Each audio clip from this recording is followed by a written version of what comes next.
Did you know George R.R. Martin didn't invent one of his greatest characters? He stole a 400-year-old Spanish knight, changed his name, and hoped we wouldn't notice. This is the story of that brilliant theft. Part 1. The Ghost of Chivalry. There is a man walking through Westeros who does not belong there. His name is Ser Duncan the Tall, but he is not a knight. Not really.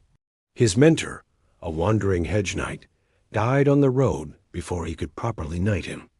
All he left Dunk was a rusty sword, a suit of armor that doesn't fit, 3 old horses, and a name that means nothing.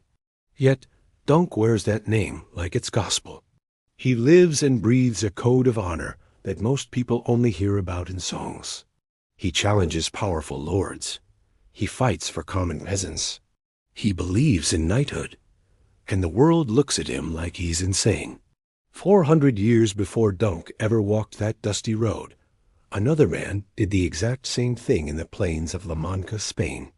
His name was Alonso Quijano, a poor country gentleman who read far too many books about knights and chivalry. He read until his brain dried up, and he believed every word. So he renamed himself Don Quixote de la Mancha, found a broken-down horse he called Rocinante, and rode out to save a world that had absolutely no interest in being saved. Villagers openly laughed at him. Priests tried to reason with him. The women he met, often prostitutes, just felt sorry for him. He saw them all as fair maidens in distress and simply kept riding, his mind lost in a fantasy of his own making. The cosmic joke, of course, is that both of these men are right. And that's the secret George R.R. Martin borrowed from Cervantes. Let's be honest, chivalry was always a lie. It was a beautiful, powerful, and incredibly effective piece of propaganda, but it was a lie nonetheless. The reality of medieval Europe was a brutal, violent, and often short existence. Knights, the supposed paragons of virtue, were frequently just armored thugs. They raped, they pillaged, they burned villages to the ground for profit. They were the muscle for a ruthless feudal system. The code of chivalry was largely an invention. It was created by poets and troubadours to make the violence sound romantic, to turn bloodshed into glory. It was co-opted by the church to make war seem holy, channeling the aggression of the warrior class into crusades. And it was used by lords and kings to make their power seem legitimate and divinely ordained. It was a marketing campaign for a brutal way of life. But here is the trap that lies at the heart of all great propaganda. Once you invent a beautiful lie, sooner or later, someone is going to be pure-hearted enough to actually believe it. Don Quixote believed it. He believed it in the early 1600s, a time when Spain was a global empire, when gunpowder was changing warfare, and when the age of knights in shining armor was long dead. He was a man out of time, a living relic of a past that never truly existed. Dunk believes it in Westeros, a world where the Targaryen dynasty is beginning to rot from the inside out, where knighthood is just another commodity to be bought and sold, and where lords torture their peasants for sport. Both of these men are fossils. They are moral artifacts trying to live by a rulebook that was never real, in a world that has already moved on to an entirely different game. Don Quixote famously charges at windmills, believing them to be giants. It's the ultimate symbol of his madness, his inability to see the world as it is. But what is he really doing? He is confronting a new technology, a symbol of industrial progress that is replacing the old agrarian world he romanticizes. He is literally fighting the future. Now look at Dunk. He finds himself at the tourney of Ashford Meadow. He isn't there to win glory or money. He's there because it's what a knight is supposed to do. He sees a prince, Aerion Targaryen, cruelly attacking a group of puppeteers. Everyone else looks away. They know better. You don't interfere with a dragon prince. But Dunk can't look away. His internal code, his belief in what a knight should be, forces him to act. He attacks the prince to defend the innocent.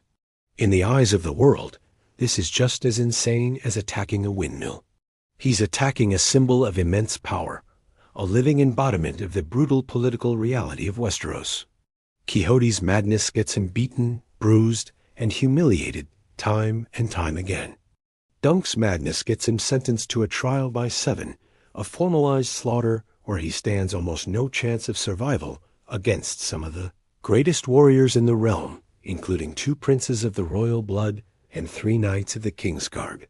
For both men, their unwavering commitment to their ideals brings them into direct, painful conflict with reality.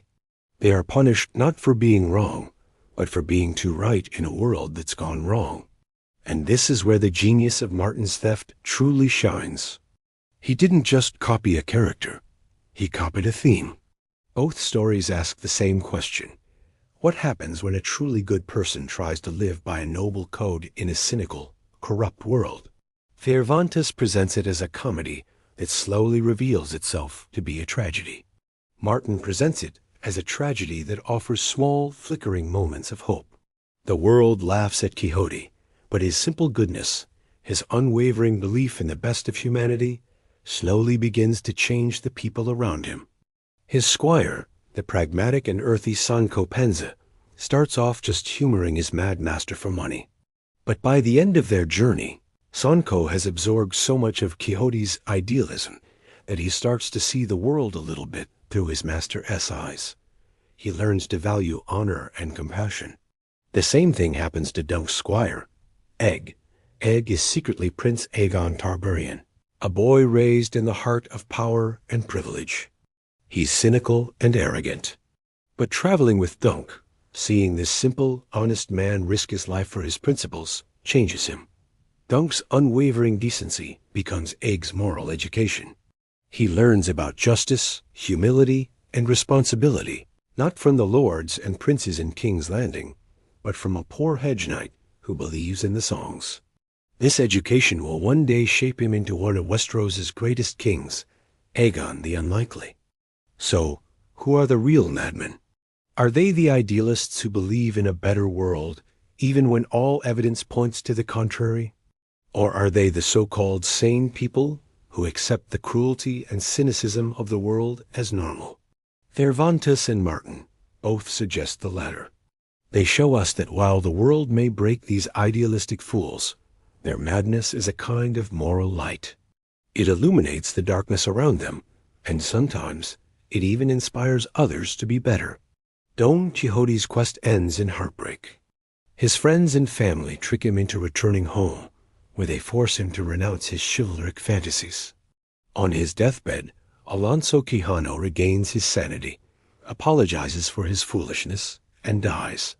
It's presented as a happy ending, but it feels devastating. The world has crushed the beautiful dream. Dunk's story, as far as we know it, doesn't end in such clear-cut tragedy. He survives the trial of 7. He continues his journey.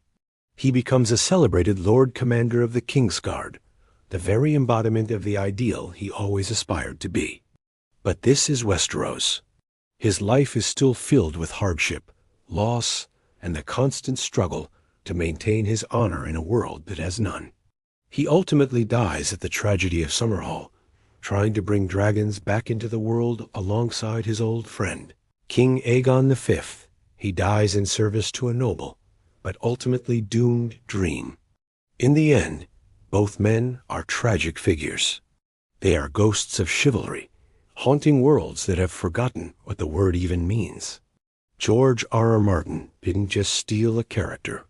He took one of the most powerful ideas in literature, the tragedy of the idealist in a realist-esque world, and gave it a new home in the grim darkness of Westeros. And in doing so, he paid the highest tribute one author can pay to another. He proved that a great story, a great character, a great idea never truly dies. It just finds a new horse, a new suit of armor, and a new road to walk down.